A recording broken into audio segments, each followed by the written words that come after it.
You ask Tiger to calculate. This deals with finding the midpoint between 2 points.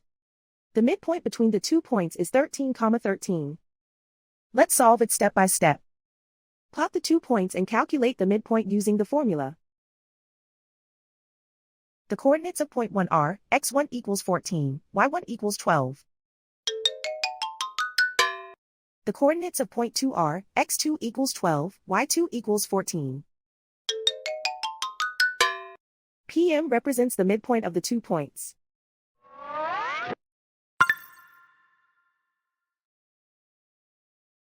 Use the x values in the midpoint formula to find the midpoints x. x1 equals 14.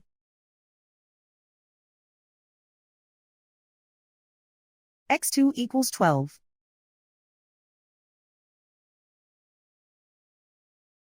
Simplify the arithmetic.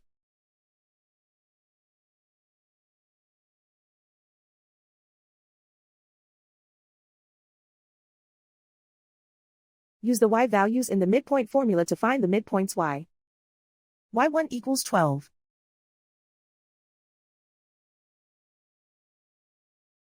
y2 equals 14.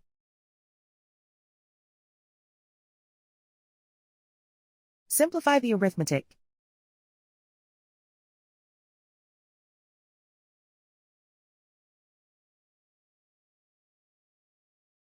And so, the midpoint is 13, 13.